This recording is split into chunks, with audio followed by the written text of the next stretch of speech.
మాట్లాడతలేడు. అందుకే కర్కోటకుడు అంటా ఉన్నాం, అందుకే హిట్లర్ అంటా ఉన్నాం.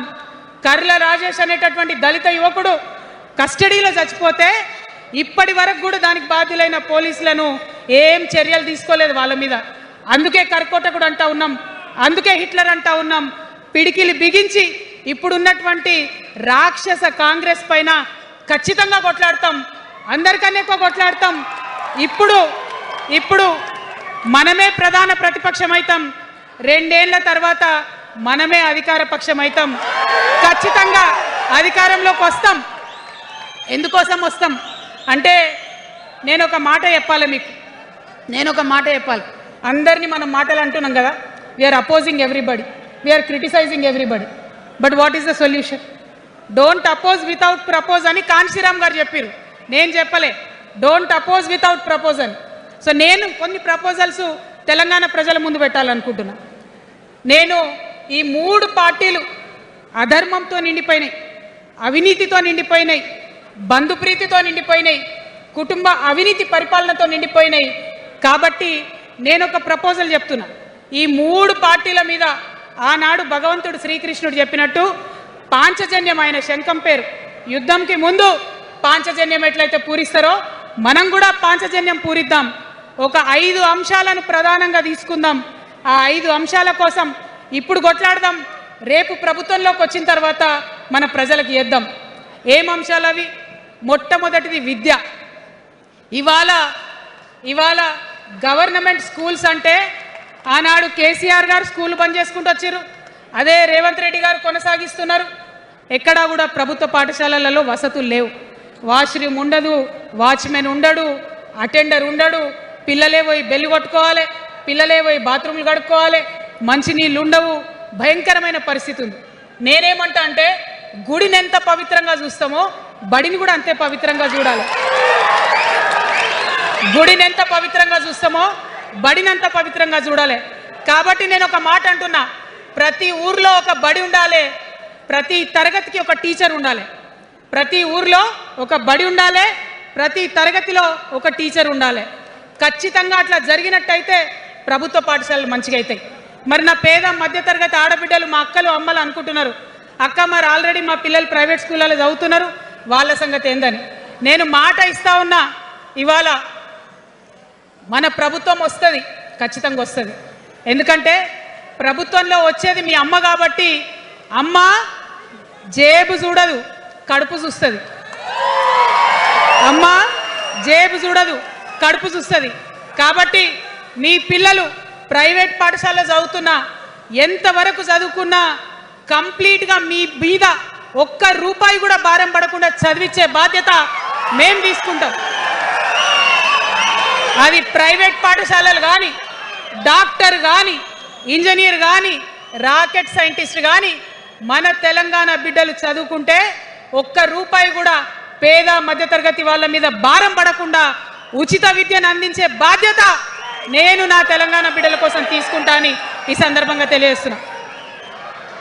ఇవాళ పరిస్థితి ఏంటిది? యూనివర్సిటీలో ఉన్న పిల్లలు అంతకుముందు తెలంగాణ రాకముందు నేను చూసిన రక్తం అమ్ముకునేది డబ్బులు లేకపోతే. ఇవాళ ఏం చేస్తున్నారు? బావర్చి కాడ గిగ్ వర్కర్ లెక్క గోడ మీద కూర్చొని వెయిట్ చేస్తున్నారు. అవునా కదా? ఎందుకంటే ఆ గిగ్ వర్కర్ చేస్తే అంతో ఇంత పైసలు వస్తాయి, పేరెంట్స్ మీద ఆధారపడకుండా ఉండొచ్చు అని.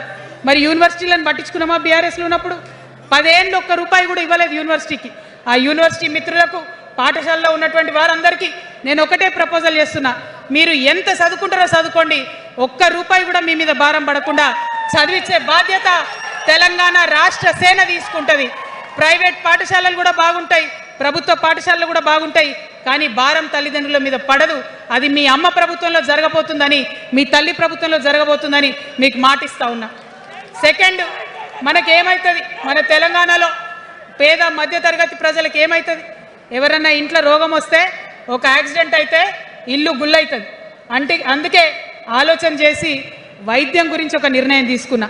మన రెండో అంశం పాంచజన్యంలో వైద్యం కోసం అనేక అగచాట్లు పడుతున్నారు, అనేక ఇబ్బందులు పడుతూ ఉన్నారు. నేను ఒకటే మాట ఇస్తా ఉన్నా, ఏ రోగమన్నా రాని, ఎంత పెద్ద హాస్పిటల్ అన్నా కానీ, మన తెలంగాణలో మన జబ్బు ఎక్కడ తగ్గుతుందో అక్కడ మీ జేబులకెళ్ళి ఒక్క రూపాయి ఖర్చు కాకుండా ఉచిత వైద్యం అందించే బాధ్యత మేము తీసుకుంటా ఉన్నాం. ఉచితంగా విద్య ఇచ్చి ఉచితంగా వైద్యం ఇచ్చినాక నా తెలంగాణ బిడ్డల మీద నాకు నమ్మకం ఉంది. మనం కష్టపడే బిడ్డలం, మీరే పైసలు సంపాదించి ఇస్తారు, మీరే రాష్ట్రాన్ని ముందుకు తీసుకుపోతారు. అవునా కదా? ఉచిత విద్య, ఉచిత వైద్యం మన 2 అంశాలు పాంచజన్యంలో. మూడవది వ్యవసాయం. మా రైతన్నలు ఉన్నారు, మా రైతన్నలు ఎంతో కష్టపడి మరి పంటలు పండించి చెమటలు కక్కి మనందరికి అన్నం పెడతారు. మీ అందరినీ నేను కోరేది ఒకటే, ఇవాళ అందరూ అర్రాస్ పాట పాడినట్టు నీకు ఎకరానికి ఇంత ఇస్తా అని చెప్పి మాట్లాడుతున్నారు తప్పితే మనకున్న కష్టం ఎవరైనా తీరుస్తున్నారా? ఏం కష్టం ఉంటుంది రైతుకి? భూమి కష్టం ఉంటుంది, చెప్పుకోవాలి. భూమి మీద దాని ఇబ్బంది ఉంది. ఎంఆర్ఓ ఆఫీస్కి పోతే మనని ఎవడన్నా రాణిస్తాడా? మాట్లాడతాడా? నీ దోతి బాగలేదు, నీ అంగి బాగలేదు, నీ కాళ్ళకు మట్టి ఉండే, నీ చెప్పులకు మట్టి ఉండే రానియరు. అదే సూటు బూట్ వేసుకొని ఎవరన్నా వస్తే ఏం చేస్తారు? పిలిచి కూసోబెట్టి చేంబర్లో కూసోబెట్టి చాయ్ ఇచ్చి కాఫీ ఇచ్చి అన్ని పనులు చేసి పంపుతారు. మన ప్రభుత్వం రాబోతా ఉంది. ఆ ప్రభుత్వంలో రైతే రాజు అనేటటువంటి నినాదాన్ని నిజం చేస్తాం. ప్రతి ఆఫీస్లో, అది ఎంఆర్ఓ ఆఫీస్ కానీ కలెక్టర్ ఆఫీస్ కానీ, ప్రతి ప్రభుత్వ ఆఫీస్లో నేను రైతునని పోతే సపరేట్ కౌంటర్ ఉండాల్సిందే, కుర్చీ మీద కూసోబెట్టాల్సిందే, మీకు పని చేసి పెట్టాల్సిందేనని ఈ సందర్భంగా నేను తెలియజేస్తా ఉన్నా. నేను రైతునని గర్వంగా చెప్పుకునే విధంగా మేము పరిపాలన చేస్తాం. అది కాకుండా మిగతా ఏదైతే టైంకి రావాల్సిన కరెంటు, ఇప్పుడు రేవంత్ రెడ్డి గారి దయ వల్ల మళ్ళా రాత్రిపూట కరెంట్ వస్తుంది. అట్లా ఉండదు. రేపు మన ప్రభుత్వం వస్తుంది, టీఆర్ఎస్ ప్రభుత్వం వస్తుంది. వచ్చినాక 24 గంటలు నాణ్యమైన కరెంటు, పొద్దుటిపూట కరెంటు, రైతులకు ఉచిత కరెంట్ ఇస్తాం.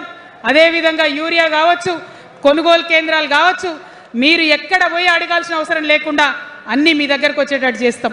మరి అనేక అంశాలు ఉన్నాయి రైతుల గురించి మాట్లాడేటి. ఇప్పుడు ఎంత గోసపడుతున్నారో తెలుసు. ఒక్కొక్కటి మాట్లాడుకుంటూ వెళ్దాం. రైతుని రాజుని చేసేది నినాదంగా ఉండే దాన్ని నిజం చేస్తామని మాత్రం మీ చెల్లెగా సోదరిగా నేను మీకు మాట ఇస్తా ఉన్నాను. ఇక 4వ అంశం ఉపాధి. మనకి ఇక్కడ చాలా యూత్ ఉన్నారు. మిమ్మల్ని అందరూ నేను ఒక మాట చెప్తా ఉన్నా, ఒక మాట అడుగుతా ఉన్నా. ప్రతి ప్రభుత్వం ఏం చెప్తుంది? ప్రతి ప్రభుత్వం స్వతంత్రం వచ్చినప్పటి నుంచి ఇప్పటి వరకు ఏం చెప్తారు? ఉద్యోగాలు ఇస్తాం, ఉద్యోగాలు ఇస్తాం, ఉద్యోగాలు ఇస్తాం. అవునా? అసలు నాకు మాట తెలియక అడుగుతా. ఒక యువ మిత్రుడు ఉంటే, ఒక యువతి ఉంటే, నేను వ్యాపారం చేసుకోవాలనా, నేను ఉద్యోగం చేసుకోవాలనా, నేను కళారంగానికి పోవాలనా, నేను ఇంకోటి కావాలనా అనే స్వేచ్ఛ నాకు ఉండాలి కదా, నాకు ఉండాలి. కానీ ప్రభుత్వాలు మనకేం చెప్తాయి? నువ్వు ఉద్యోగం చేయి, 9 to 5 ఉద్యోగం చేయి, బానిస బతుకు అనేటటువంటి కండిషనింగ్ చేస్తూ ఉన్నాయి. ఇప్పుడు చాలామంది యూత్తో నేను మాట్లాడినా, నాకు ఒక మాట చెప్తా ఉన్నారు. అక్క, మా పరిస్థితి ఎంత ఘోరం ఉందంటే బయట ఉద్యోగం దొరుకుతలేదు చదువుకున్న చదువుకి. మా అమ్మ సెల్ఫ్ హెల్ప్ గ్రూప్లో ఉండి ఆమె 2 లక్షల రూపాయలు తీసుకొచ్చి ఇస్తే నేను బండి కొనుక్కోవాలి. ఆమె 3 లక్షల రూపాయలు తీసుకొచ్చి నాకు ఇస్తే నేను ఆటో కొనుక్కొని నడుపుకోవాలి. వయసు వచ్చిన కొడుకుని, వయసు వచ్చిన బిడ్డని తల్లి దగ్గర చేయి జాపాలంటే నామోష్ అనిపిస్తుంది అక్క అని అనేక మంది చెప్పారు. అందుకే నేను చెప్తా ఉన్నా, ఉపాధి అంటే కేవలం ఉద్యోగం కాదు. ఉపాధి అంటే మన ప్రభుత్వంలో, రేపు రాబోయేటటువంటి మీ అమ్మ ప్రభుత్వంలో 2 లక్షల రూపాయల నుంచి మొదలు పెడితే 20 కోట్ల రూపాయలకు కూడా మనము మీ వ్యాపారానికి సంబంధించిన ఐడియాతో మీరు వస్తే బ్యాంకులతో సంబంధం లేకుండా నా యువకులను, నా యువతులను నమ్మి ఆ లోన్ డైరెక్ట్గా మీకు ఇవ్వడం జరుగుతుంది. ఎందుకోసం ఈ మాట చెప్తా ఉన్నా అంటే, మన తెలంగాణ బిడ్డలకు మంచి సృజనాత్మకత ఉంది, ఆలోచించే శక్తి ఉంది, కష్టపడే తత్వం ఉంది. ఇవన్నీ కూడా మంచి వ్యాపారవేత్తలకు ఉండేటటువంటి లక్షణాలు. కానీ వచ్చినటువంటి ఏ ప్రభుత్వాలు కూడా మనకు చేయూతనియ్యలే. ఖచ్చితంగా నా యూత్ని నేను నమ్మాలనుకుంటున్నా, నా యూత్కి నేను డబ్బులు ఇవ్వాలనుకుంటున్నా. వాళ్ళ చేతిలో డబ్బులు పెట్టి వాళ్ళు ఇంకెంత సంపాదన నా తెలంగాణ రాష్ట్రానికి ఇస్తారో చూడాలని నేను అనుకుంటున్నా. యూత్ ఎంపవర్మెంట్ గ్రూప్స్ తయారు చేస్తాం. 2 lakhs to 20 crores వరకు డైరెక్ట్గా గవర్నమెంటే ఉండి మీకు లోన్స్ ఇస్తాం. మరి ఉద్యోగం చేయాలనుకునే యూత్ ఉంటే నేను ఒక శుభవార్త చెప్తా ఉన్నా. బాగా లెక్క పెట్టినాం. మీకు తెలిసి నేను ఏది స్టడీ చేయకుండా చెప్ప, ఆగమాగం మీద అసలే చెప్ప. నేను స్టడీ చేసిన దానికి ఏంటంటే, ఎవరైతే ఉద్యోగం చేయాలనే యూత్ ఉంటారో వాళ్ళకి మొదటి సంవత్సరమే మన గవర్నమెంట్ వచ్చినాక 4 లక్షల ఉద్యోగాలు ఒకటేసారి సింగిల్ నోటిఫికేషన్తోని ఇచ్చి తీర్థం. ఇది నా మాట, ఇది నా మాట. నేను మళ్ళీ మీకు ఎందుకు చెప్తా ఉన్నా ఈ మాట అంటే, నేను తల్లిని, నేను జేబు చూడా, ఎంత ఖర్చు అవుతుంది, ఎంత జీతం అవుతుంది చూడా. నా కొడుకు కడుపులో ఉన్న బాధను, వాడి ఆత్మగౌరవాన్ని, నా బిడ్డ బాధను, ఆమె చదువుకున్న చదువుకి రావాల్సిన ఉద్యోగాన్ని దాన్నే చూస్తా కాబట్టి మొదటి సంవత్సరమే 4 లక్షల ఉద్యోగాలు ఇస్తాం. మరి మన ఉద్యమకారులు ఇంతమంది వాళ్ళ వయసుని, వాళ్ళ యవ్వనాన్ని, వాళ్ళు సంపాదించుకునేటటువంటి మొత్తం వయసును కూడా ఉద్యమానికి దారపోసిరు కాబట్టి నేను ఉద్యమకారుల కోసం ప్రత్యేకించి జూన్ 2, 2014 వరకు కట్ ఆఫ్ డేట్ పెట్టుకొని ఆనాటి ఉద్యమకారులకి 1,00,000 ఉద్యోగాలు, సూపర్ న్యూమరరీ జాబ్స్ క్రియేట్ చేయబోతా ఉన్నామని కూడా ఈ సందర్భంగా తెలియజేస్తున్నా.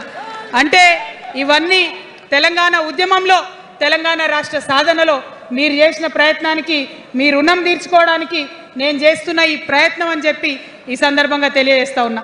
మరిగా మన పాంచజన్యంలో 5వ అంశం, ఆఖరి అంశం, అతి ముఖ్యమైనటువంటి అంశం సామాజిక న్యాయం. సామాజిక న్యాయ తెలంగాణ సాధించాల్సిందే. మన ఎస్సీ మిత్రులకు, ఎస్టీ మిత్రులకు, అగ్రవర్ణాల్లో ఉన్నటువంటి పేదవారికి, బీసీలకు అందరికీ న్యాయం జరగాలి. మా మైనారిటీ సోదరులు, మా ముస్లిమ్స్ కావచ్చు, క్రిస్టియన్స్ కావచ్చు, సిక్కులు కావచ్చు, అందరికీ కూడా న్యాయం జరగాలి. మరి బీఆర్ఎస్లో మనం చూసినాం, ముస్లిమ్స్ కోసం थोड़ी देर उर्दू में बात करके, आपसे मीठी मीठी बातें बोल के, सोपत करके देखो, सोना घिसके देखो बोले. अब 2 बार सोपत कर लिए, तालीम का एक छोटा सा रोशनी आपको दिखाए, लेकिन रोजगार आपसे दूर रखे. जो 12% रिजर्वेशन का बात हुआ था, उसके ऊपर कुछ भी अमलावरी नहीं हुआ.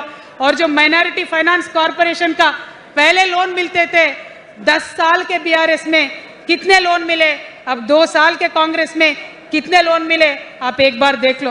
सारे लोग बस बातें ही बोल रहे हैं, लेकिन काम कोई नहीं कर रहा है. आपकी बेटी हूँ मैं, ये धरती का कर्ज उतारने के लिए नया पॉलिटिकल पार्टी आपके सामने लेके आई हूँ. आपसे मैं गुजारिश करती हूँ, मेरे साथ चलिए. जो बदलाव आपके जिंदगी में आएगा, जरूर आपको बदलाव दिखेगा. पहले जैसा नहीं होगा. बिल्कुल अलग सा एक स्ट्रैटेजी बना रहे हैं, अलग से आपके रेस्पेक्ट के लिए